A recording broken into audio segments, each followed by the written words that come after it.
Hey friends, thank you so much for tuning in. In today's episode, I'm going to be speaking with Colleen Patrick-Goudreau. I chose Colleen because she brings an optimism and a joy to vegan advocacy through food and through language. With her numerous successful cookbooks, she has given vegans and non-vegans alike resources and ideas for cruelty-free eating. With her lectures and advocacy on animal-related language, she has shone a light on the ways we casually use harmful language regarding animals and inspires us to think more critically about it. I think you all will enjoy this conversation. It's great to have you on, Colleen. I'm someone who has never had a creative or strong relationship with food. I may be the world's worst chef and I can get by just eating tofu all the time. I'm curious, how did food come to be such a big form of animal advocacy for you? Hmm. Well, here's the secret. I like plain tofu and simple foods. And I think yesterday for lunch, I opened some tofu and started eating it right from the carton. I may have sprinkled some salt and nutritional yeast on, but I like it simple as well. And the reason I started using food is because that's what people asked for. And I did not have any inclination, interest, desire, thought that I would in any way use food in my career, in my life. I had no intention of doing that when I first became vegan. And so I went to school for English literature. My intention was to become, go into academia, and I thought I was going to teach. And in grad school, I decided that's not what I wanted to do, but I knew I wanted to do something related to animals and something related to helping people and something that would use my writing and communication skills. And I wasn't vegan yet. I was vegetarian, and I still knew that I wanted to do something related to animals. I mean, I do claim being an animal advocate, even though I wasn't vegan yet, because I was genuinely an animal advocate. I just hadn't had my eyes awakened completely and the blocks to the compassion removed completely. So I knew that I wanted to do something and I didn't know what it was going to look like. And so when I became vegan and I started doing what we were calling street TV, where I was, bringing slaughter videos to the street, handing out why vegans. I mean, this is back in 1999. And talking to people on the street and also to some captive audiences. I was part of a Unitarian church, so it's very social justice oriented. So there were coffee hours. So I was able to bring tables of literature and talk to the people who were in that space. And so as I was doing that, on the why vegan, what people were really asking me about was the why vegan. Oh, sorry, on the why vegan, what people were asking about the how vegan, because all of the literature, which in the videos, which we need all the time. We need the why vegan. Um, in the end, people either have kind of an intuition about why they should stop eating animals, whether it's for their health or their ethics or whatever. But what people really struggle with is the practical stuff. So I heard that, and I had no formal training in cooking. I had no formal training in teaching cooking, but I loved food and I loved cooking, and I always loved food as a way of bringing people together. I still do. I'm a consummate host. I love entertaining, much to my husband's chagrin, although I think he's gone limp at this point and he's completely accepted it.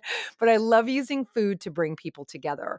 And so I knew enough to start teaching. And I didn't do it alone. You would know Alka Channa, who we did it together. We did our first cooking class together, called it Compassionate Cooks. And it worked. And it was what was really powerful about it was not only was I giving people really practical tools for actually making the transition, or at least incorporating more, non-animal products into their diet, but I was able to talk about the really hard issues in a really safe way, in a way that, people were their bellies were filled and they were experiencing pleasure because the food tasted good and they were in a safe place and they were with other people. And they would ask me questions about dairy, and I could talk about dairy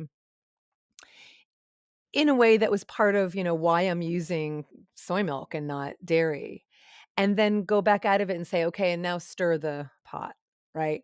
So it was just it felt really good, and so I've always used food because it is the most foundational thing we do that everybody does, and and people need to know how to do it and how to, and how to do it well enough so that it's gonna satisfy them and satisfy the people in their lives, so and I mean, I genuinely love food, but I do eat simply as well.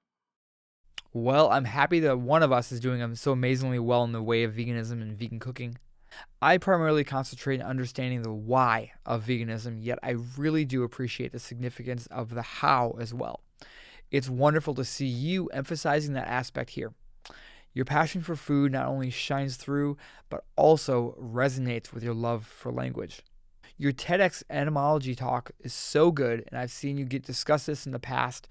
Although I'm not perfect, I do my best to avoid using language that is related to harming animals, like to kill two birds with one stone or to skin a cat. And every time I mess up, I swear to God, your talk and your face literally pops up into my head. Can you talk a little bit about why you find the language that we choose to be so important? Mm. So like I said, I my background was English literature, so I've always loved words, I've always loved narrative, I've always loved etymology. I remember back in high school when I was a bit naughty and I remember being in detention. I remember having a book on the origins of words in that detention session because I've always just really been fascinated and I've always loved languages. And I think a wonderful way to learn other languages, especially Romance languages, is to understand the Latin roots, the Greek roots, right? So I've always loved that, and it is a really helpful way to learn languages and to even learn more English words. And so that connection between my love of animals, between that and my desire to further, the message of compassion for animals, to not contribute to violence against animals, words, etymology, it all just tied together.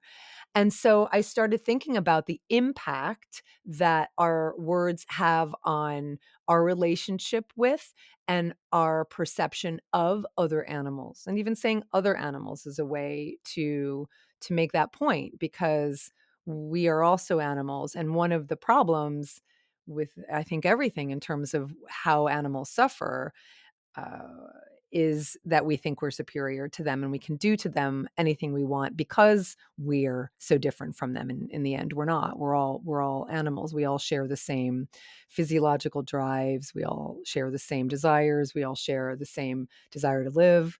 We all fight to stay alive. We all, care about our families and look for food and want to be around those we know, so we are animals. And so when I started thinking about this and coined the term animology, it very much is about, for me, just mirroring back that the language we use does foster violence against animals in many ways. But the language we use also perpetuates compassion for them. We have both, and some of the latter is a bit more hidden. I mean, we do have expressions like, someone being like a mother hen, I mean, we know that that means that they care very much about their offspring, right? So that's a positive idiom we have, and there are many other positive ones, and there are neutral ones. It's not that we should never use any expressions that have animals in them, but there are certainly plenty that perpetuate violence against them. But what I find also fascinating is the number of words, and we have hundreds that also demonstrate our connection to other animals. And some of them are hidden, we don't know them. Some of them are obvious, and you don't know them until you start thinking about them. And I just think that's really fascinating because for me, that's my point, is we are so connected to animals. And it's one of the reasons we have this cognitive dissonance. It's one of the reasons we're so uncomfortable with the fact that the actions we take, and especially in terms of the food we eat, hurts animals constantly. I mean, that's just the most obvious one, but there's other things we do as well. And I think that's why we're so uncomfortable with it, because we know that we're so connected to other animals and don't want to hurt them and would never do it directly. Most of us wouldn't do it directly if we had to. So that's that. So what other way is that demonstrated more than in our language, than in the way we communicate with each other and ourselves? So it's pretty profound and it's pretty deep. But certainly, yes, there are plenty that reflect violence against them. I did a couple podcast episodes specifically on horse racing, all of the expressions we have just from horse racing, which is really interesting. And do not ask me to tell you too many because of course I'd have to stop and think. But there's a lot, in that we use that we don't even realize are from activities that exploit and hurt animals. Truly amazing. I never really thought about this until you brought the concept up. And I think it's really important. It shows how we all really have these strong relationships with animals one way or another. And language is just another way that we have these relationships. When did your love for language begin? And how has it shaped the work that you do for animals? It's everything, because not just the specific words talking about animals, but framing plant-based eating, for instance, in a way that feels familiar to non-vegans. There is such a temptation to use the word vegan before every plant food. Vegans among vegans will talk about vegan food. Vegans among vegans will talk about vegan restaurants, and we can just presume that if we're all vegan, we're talking about food that is not made from animal products. And so that's just an example of how the overuse of the word can make it sound like it's a separate food group. And we don't want that for the general public. We want the general public to feel that this is food, of course, they already eat. Everyone's already eating fruits and vegetables and nuts and seeds and beans and mushrooms and grains and herbs and spices, right? But when we talk about it, vegan, vegan, vegan food, it sounds like it's in its own box. And so everything I do, and not in an inauthentic way, in a very authentic way, as you become mindful of how powerful your words are and how effective proper framing can be, it is very natural. Some of it, like you're talking about with idioms, it takes a while to say cut two carrots with one knife rather than kill two birds with one stone. It is a bit of a habit forming endeavor. And once you get it, and once you are conscious of what you're saying, and we should always be conscious of what we're saying and mindful of how we're saying it, it's easier. So I see I was watching something just a little while ago on Instagram, and it was a vegan advocate talking to a non-vegan about all of the options we have, not eating animal products, and even using words like replacement and substitute and faux and fake and analog. All of these things make it sound pretty unappealing. I don't want to eat a substitute of something else. I don't want to eat faux, something fake. And when we use these words as advocates who are trying to persuade non-vegans to not eat animal products, I think it's really detrimental, because the other thing it does is it says, well, because what are we comparing it to if we say substitute? What are we comparing it to if we say regular or not regular, right? We're making it sound like the barometer by which we measure everything else is meat, dairy, and eggs. And anything that's not that is not familiar, not normal, not regular. So it's really powerful when we're talking about food, not even talking about animals. I mean, there's obvious ones like you mentioned about violence, calling someone a pig, calling, someone stubborn as a bull, I don't know, or conformist like a sheep. I mean, like, there's ways to kind of degrade animals in that way. That's not even what I'm talking about. I'm just talking about when we talk about food, I just so want it to be normalized so that people feel like they're stepping into something that isn't so different from what they're already doing. And I think we can go a long way in doing that by changing the way we talk about food. Love the way you frame that. And speaking of framing, I love the way that your brand name is framed as the joyful vegan because it defies the stereotypes that vegans are nothing but miserable. Can you tell me why you chose the joyful vegan? Mm. Well, some vegans are sad and angry, and it's true. And we have a lot of reason to be sad and angry, of course. There's a lot when you start to look at what happens to other animals that can make us feel, quite in despair. And for me, when I made this transition in 1999 when I became vegan, and even that, John, you'll appreciate, because even saying become vegan sounds funny to me, because it makes it sound like I became something different than I already was. And so even though it's longer to say it, I'm not saying I'm going to change my brand or anything, or I'm going to stop saying that I'm vegan, because vegan isn't everything that I do.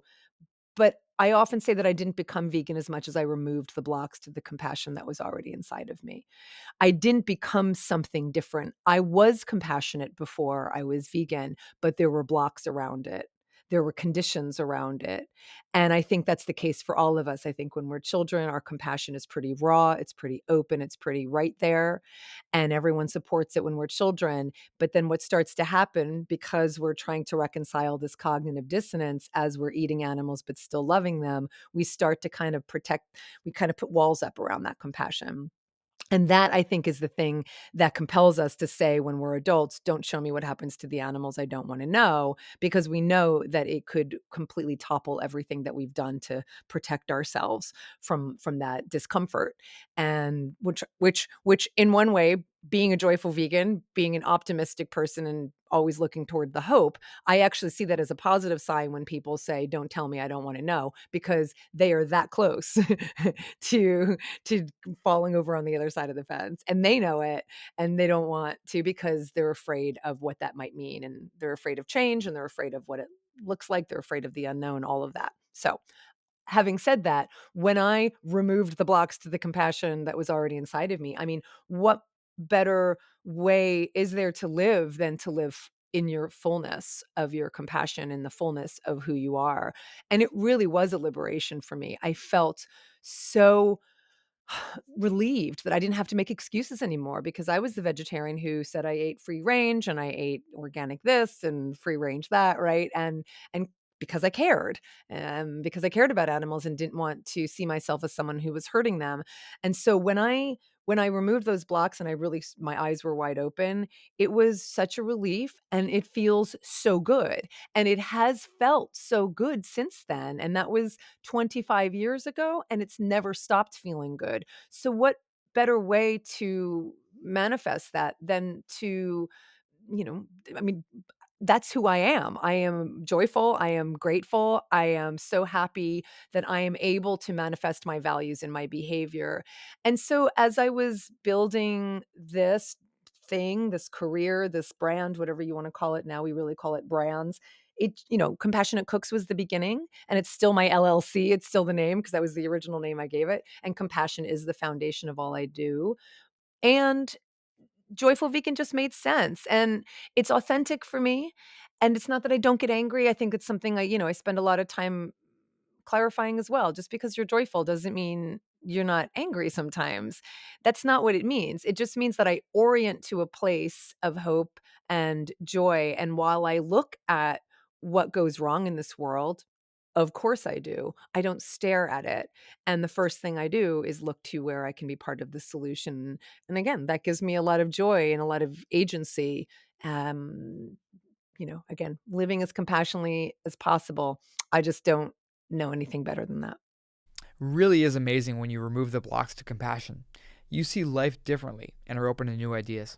How do you stay joyful in a world full of so much suffering? Absolutely, everything you just said, that's true for me as well. I have a lot of interests, and I also am someone who not only looks at what is happening today, I'm someone who reads a lot of history, spends a lot of time looking at history in all manners. I'm interested in a lot of different periods and a lot of different places. And history is something that gives me hope, because when you know what the past was like and you know the present you live in, there is no better time than right now, right here, for name it, any issue. Doesn't mean we don't have a lot to do. We do, but it means we have a lot to look back on to say, what did we do right to get us to where we are now? And so, honestly, history and having that perspective gives me hope, because I know where we've been. I also know where we can be, and I know how resourceful and innovative people are, and that gives me hope, and that makes me joyful because I think people are incredible. I think we are capable of immense violence and horror and cruelty, and I also believe and know that we are capable of incredible amounts of compassion and innovation and resourcefulness, and that's what I look at. So both things are true about humans. It's a matter of which one you wanna dwell on. Both are true. There are horrible things happening in this world, and there are a lot of good things happening in this world. Both are true. Which one do you wanna spend your time looking at? So I look at the bad long enough to just be, conscious and aware and, a participating member of society, and so that I can be part of the solution. But where I really put my energies is on what's going well. And yeah, I love to laugh. I always have. I love life. I'm grateful to wake up in the morning. I'm grateful for the nature that surrounds me, for the bird I see. I mean, I can stop and look at a bird a million times, and just having done it, it brings me as much joy as the time before. The relationships I have, I think, are really important. I think we can't underestimate how social we are, and I've built the life that I envisioned. So how can I not be joyful? But it's a choice. It's a conscious decision. Of course, your words truly do resonate with me, and it highlights the profound beauty that's inherent in life and emphasizes the importance of directing our focus towards it. There's cruelty and suffering, and there always will be, but we have a choice to make. It's crucial that we opt for actions that serve our interests and enhances our effectiveness amidst these challenges. How can food serve as a tool for advocacy and change when it comes to advancing animal protection issues? Well, I mean, like, as I said earlier, food is everything because it's what we all do, right? So, on one hand, it's really funny because people will say to me, "How are you vegan 25 years ago? There must have been nothing to eat." And my answer is there were plant foods. There have been plant foods for hundreds of years, cultivated plant foods for thousands of years. And so on one hand, I am someone who very much appreciates whole foods. I love simple foods as we were talking about. I love just putting some broccolini in the air fryer with a little bit of oil and a little bit of salt, and my husband as well. Like, that could be our dinner, and that makes me super happy. I love that. And I also appreciate that not everybody I didn't grow up with broccolini in an air fryer. I didn't grow up with kale. I grew up with all of the animal products. I grew up eating everything that walked and swam and flew, right? I mean, I grew up with all of it. And most of us grew up with vegetables covered in those cream sauces, covered in all of the animal products, and didn't really know the taste of vegetables. So, of course, there's a transition period, and we have to meet people where they're at. So, I have no doctrine when it comes to what people should eat. I just wanna guide people into, so when people say, where should I start?" Someone who's not vegan, I say, "What do you eat now?" And, like, they're, embarrassed to tell me because it's gonna be animal products, and I said, "No, tell me what you love and eat now, because I can then tell you where you can go and get that same satisfaction," because it's not about the animal products. I've said this for decades. It's about the fat and the salt and the texture and the flavor and the familiarity. So if that's the foundation, then if you say you love, spaghetti and meatballs with Parmesan on top, I'm gonna say, "Okay, well, here's what we can do, and let's talk about some of the plant-based meats you can have as the meatballs instead, and instead of the Parmesan on top, of course, there are commercial, non-dairy Parmesans, but what about just getting that same satisfaction that you would get from the Parmesan, which is fat and salt? So what about toasting some pine nuts and putting a little salt on them, pulsing them if you want or not, keeping them whole, and that could be sprinkled on your pasta, right? So that's familiar. I'm not taking away what they already know and love. I'm not taking away that familiarity or that texture or that flavor. Or the fat and salt. So all those boxes are ticked. And that's where we have to meet people. So when there becomes this kind of dogma against this or dogma against that, I'm incredibly allergic to that. Whether it's from the Whole Foods plant-based people who want to start people, raw, you know, or, I should even say, like, the raw people who want to start people raw. And if that's where you are and that's where you're teaching people, that's fine. My point is, there is no right or wrong way for people to stop eating animal products. That's just like the baseline. And then where people want to go from that, that's that's fine. That's great. We all keep changing and keep evolving as we stop eating animal products, right? It's one of the reasons I talk about how vegan isn't a diet. And I don't mean that in the sense that a lot of animal advocates mean it when they say, no, vegan is not a diet. It's for the animals. It's for animal liberation. You can't talk about vegan for a diet. If you're doing it for your health, then it's just a diet. That's not what I'm talking about. What I'm talking about is there's only one criteria for being vegan, and that's not eating animal products. Like that's it. Like, I don't eat meat, dairy, eggs, fish, honey. Fine. Okay, 5 things, right? How I don't eat those 5 things and how I eat what I do eat, there are a million ways to be. I can eat whole foods plant-based vegan. I can eat raw vegan. I can eat, oil-free vegan. I can eat oil full. I can eat only blue foods vegan, right? The point is how you eat not eating animal products, those are diets. Vegan is too big. There's too many options. There's too many options, once you stop eating animal products. To call that a diet, it just means you're not eating animal products. So what I would say is be as ecumenical as possible and be as open as possible and just meet people where they're at. If someone's coming off a steak and, and meatballs and, veal and whatever every day, it's, it's gonna be a huge leap for them to just go right to, broccolini in the air fryer for dinner. So we have to meet people where they're at. And as I said, the fact that we have all of these wonderful plant-based meats and all of the innovators doing that. It's wonderful. I mean, the truth is, yes, there were plants when I first became vegan and I loved that. But some of the burgers, I mean, they were horrible. And I ate them anyway because, that's what you did and that's what you do. But the fact that we have so many wonderful innovators and companies and people out there making really good cheeses and really good plant-based meats, it's really exciting. And I think it's only gonna get better. But we just can't be, fundamentalist about it. We just have to meet people where they're at. Everyone's at a different point in the spectrum. Yeah, I understand. I wish I had been more compassionate and understanding in my first year or so of being vegan. It definitely would have helped my relationships. Although at the same time, it probably wouldn't have helped me so much because I wouldn't have learned the importance of being pragmatic, of being understanding. This is beautiful encouragement. So, speaking of beauty, if you had to start your joyful journey all over from scratch, what would you do differently?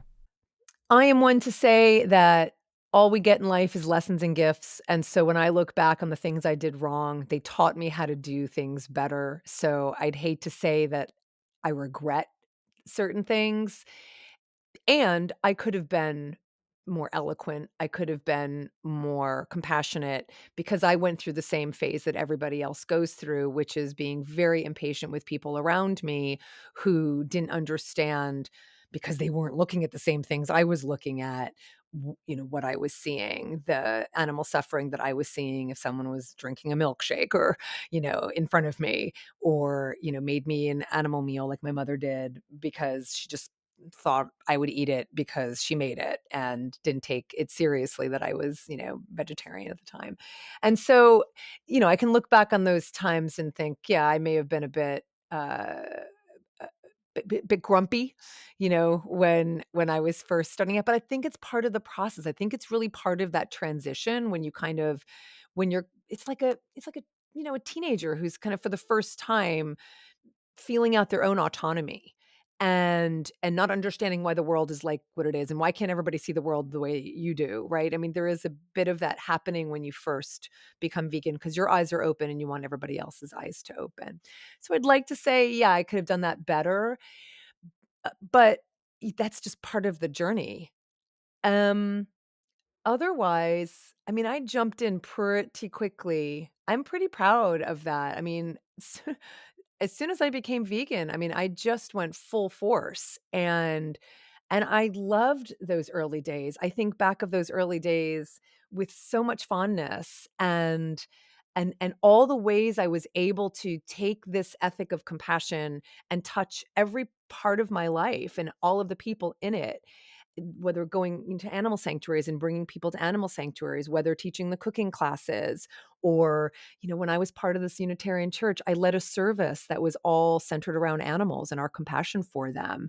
I did the coffee hour, I did youth services, and so I was with the teenagers and shaping their thoughts about animals. And I just I'm I don't think I would do anything differently. I don't think I could have. And, having resources, I mean, I guess that's what's the difference today is the resources that people have, you mentioned, more than just the foods, but just being able to tap into podcasts and books. I mean, I remember going to the library and looking for books on animal, issues and wanting to become more educated on it. And there were starting to become books at the time. Mad Cowboy didn't come out much longer after that, and more. And so I was really grateful for those books. And so anyone who's doing this work and getting their message out there, whether it's through podcasts or books or videos or documentaries, what have you, social media, we need all of it, and that's only gonna help. You just don't know who it's gonna touch, you don't know who's looking, and, uh, all of it's needed. Well, I'm glad you didn't do anything differently because you've done so much over the last 25 years. You are an amazing human being. Is joy something you choose on a daily basis, or is it just deeply part of you? Oh, I can't lie, I have always been a bit full of life, my mother would say, even when I was young. I've always had a real zest for for life and for living and for joy. I have. I also am someone who's also very emotional, so I've had my own periods of, difficulty, of course, and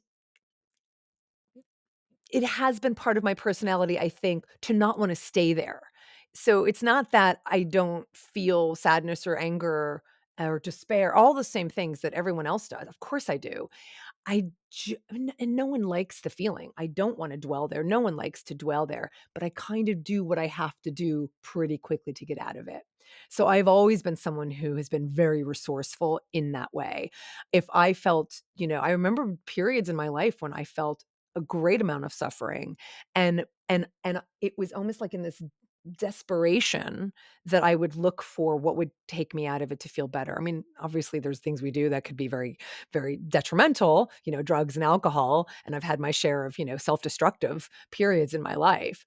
But, once that was over and I realized that don't gonna work, I'm not gonna do that.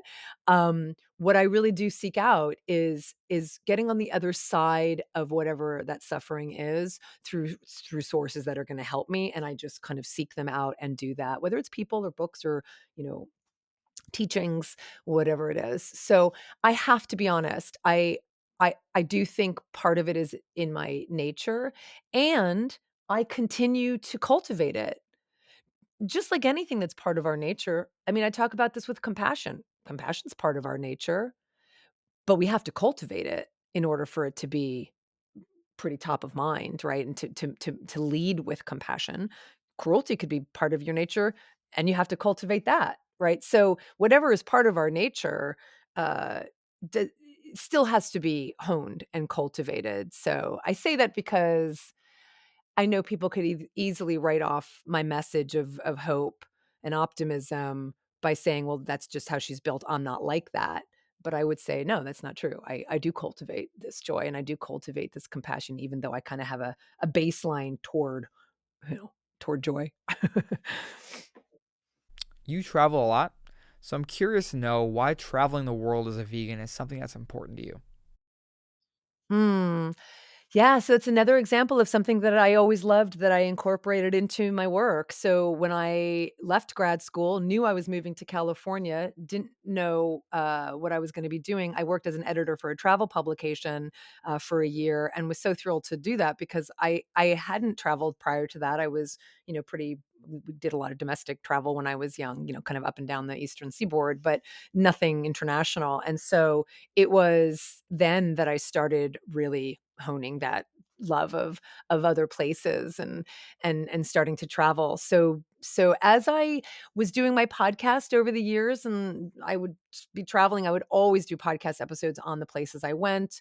Not only what we ate and where we found food and restaurants, and kind of also how you kind of use your ninja vegan skills to make sure that you're not going to go hungry wherever you are. We've all been there. I mean, I remember in the early days, I used to pack an entire carry-on suitcase just of food, right? I mean, I remember that because you just didn't know what was going to be on the other side.